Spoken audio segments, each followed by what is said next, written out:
5 ఏళ్ల నాడు నేనే ఉంటాననేటువంటి సంగతి దేవుడెరుగు. ముందు ఈ 10 మంది పార్టీ మారిన 10 మందిని రాజీనామా చేయించి మీకు సిగ్గుశరం ఉంటే నైతికత ఉంటే ఎన్నికలు పెట్టండి. ప్రజలు ఎవరు గద్దెల్ని కూర్చాలనో ఏ రాజకీయ పార్టీ గద్దెల్ని కూర్చాలనో ప్రజలు నిర్ణయిస్తారు. ఆ ఉప ఎన్నికలు 10ంటికి 10 మేము గెలిస్తే మీ గద్దెలు మీరే కూల్చుకుందరు. కానీ మీ గద్దెల మీద అంత ఆసక్తి ఉంటే, కూల్చడం మీద అంత ఆసక్తి ఉంటే, ఎందుకంటే నిర్మాణం మీద మీకు దృష్టి లేదు. మీకున్న దృష్టి అంతా కూడా విధ్వంసమే. హైడ్రా పేరుతోన విధ్వంసం, మరో దాంతోన విధ్వంసం, మరో దాంతోన విధ్వంసమే.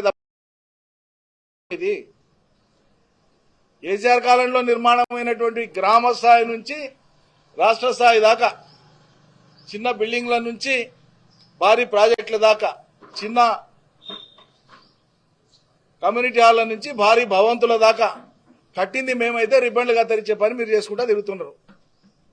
3వ సంవత్సరంలో పడ్డాక ఇవాళటి వరకు మీరు కొత్తగా చేసింది ఏమీ లేదు రాష్ట్రంలో. ఇంత పొడుగు అంత పొడుగు అని చెప్పి అవేవో స్కూల్స్, ఇంటిగ్రేటెడ్ స్కూల్స్ ఏదో పేర్లు పెట్టి ఆ స్కూళ్లకు 200 కోట్లతో ఒక్కొక్క స్కూల్ అయితే ఆర్భాటం చేస్తుంది.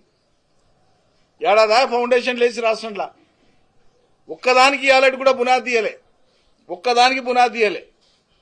ఏడాది అయిపోయింది మాట్లాడి గాపాలు కొట్టి. ఇక వీళ్ళంట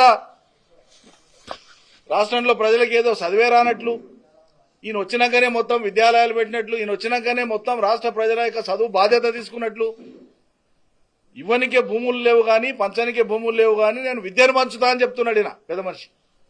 ఉన్న విద్యాలయాల్లో, గురుకుల విద్యాలయాల్లో బువ్వగతి లేక, తిననికే బువ్వగతి లేక, సరైన బువ్వ లేక దగ్గర 100 మంది పిల్లలు చచ్చిపోయారు రాష్ట్రంలో. సిగ్గుందా?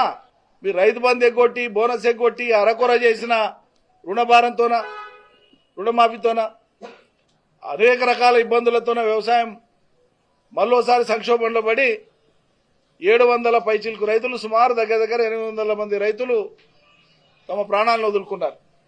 ఈ కళ్ళ ముందు కనిపిస్తున్నాయి. ఇక చదువులు పంచుతా అని మాట్లాడుతున్నాడు. ఉస్మానియా యూనివర్సిటీకి పోయి ఇట్లా అలవోకగా 1000 రూపాయలు, 1000 కోట్లు పెద్ద లెక్కన, ఫలానాతో 1,00,000 కోట్లు ఒట్టిగా గాలికి పోయినాయి, నేను 1000 కోట్లు ఉస్మానియా యూనివర్సిటీకి ఇట్లా ఇచ్చి పడేస్తా, ఇంతప్పుడు గప్పాలు కొడుతుంది. ఏడాది లోపలనే 2 లక్షల ఉద్యోగాలు నియామకాలు పూర్తి చేస్తామని చెప్తే 2 ఏళ్ళు వెళ్ళి 3 ఏళ్ల పడింది, గతి లేదు. కేసీఆర్ ఇచ్చిన 40,000 ఉద్యోగాలకు నియామక పత్రాలు ఇవ్వడం తప్ప కొత్తగా మీరు ఇచ్చింది 10,000 ఉద్యోగాలే. ఇవాళ గతి లేవు. మీకు ఆనాడు మద్దతు ఇచ్చినటువంటి మేధావుల నోర్లకంతా ఇలా పశ్చాత్తాపం వచ్చి పడిపోయినారు. ఇంకా ప్రభుత్వం చేస్తా అంటుంది కదా, మేము చూస్తామని మాట్లాడుతున్నారు వీళ్ళు.